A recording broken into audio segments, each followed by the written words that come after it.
Salam damai sejahtera dalam Kristus.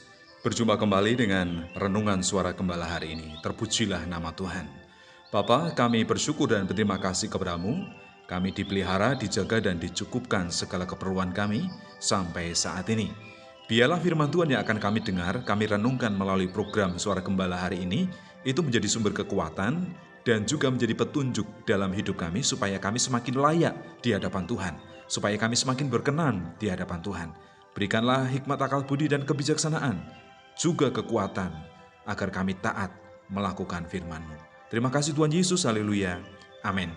Tema firman Tuhan yang kita renungkan hari ini adalah Tuhan yang peduli, dari kitab Malaiki pasal 3 ayat 16 sampai ayat yang ke-18. Demikian firman Tuhan. Beginilah berbicara satu sama lain orang-orang yang takut akan Tuhan. Tuhan memperhatikan dan mendengarnya. Sebuah kitab peringatan ditulis di hadapannya bagi orang-orang yang takut akan Tuhan dan bagi orang-orang yang menghormati namanya. Mereka menjadi milik kesayanganku sendiri, firman Tuhan semesta alam. Pada hari yang kusiapkan, aku akan mengasihani mereka seperti seorang menyayangi anaknya yang melayani dia. Maka kamu akan melihat kembali perbedaan antara orang benar dan orang fasik, antara orang yang beribadah dan orang yang tidak beribadah kepadanya. Orang yang takut akan Tuhan dan beribadah kepada Tuhan pasti akan menikmati kemurahan Tuhan dan hidupnya berbeda daripada orang yang tidak takut akan Tuhan. Karena memang Tuhan itu yang pertama, Ia memperhatikan segala pergumulan dan penderitaan yang sedang kita alami, yang sedang kita hadapi. Tuhan itu memperhatikan, Tuhan itu care, peduli dengan kita. Bahkan segala keperluan dan kebutuhan dalam hidup kita, itu juga pasti Tuhan sediakan. Oleh karena itu tidak ada alasan bagi kita untuk takut, khawatir, cemas dalam menghadapi segala situasi dan keadaan.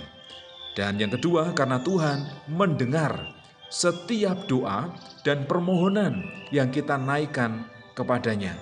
Apapun yang menjadi harapan dalam hidup kita, mari kita sampaikan kepadanya di dalam doa yang disertai dengan ucapan syukur. Karena sejak kita lahir, anak-anak, pemuda, dewasa, sampai kita menjadi tua, kita ini ada dalam pemeliharaan Tuhan. Ia selalu mendengar setiap doa-doa kita. Ia tidak pernah bosan, tidak pernah jenuh terhadap segala keluh kesah kita. Oleh karena itu, mari kita terbuka di hadapan Tuhan di dalam doa. Kemudian yang ketiga, Tuhan pasti mengasihi, karena Ia memiliki belas kasihan yang Ia nyatakan melalui Tuhan Yesus Kristus. Pengampunan dan pemulihan itu disediakan dan diberikan kepada kita kalau kita mau datang menghampiri hadirat-Nya, berdoa, memuji, menyembah, dan mempermuliakan nama Tuhan. Ia adalah Allah yang penuh kasih.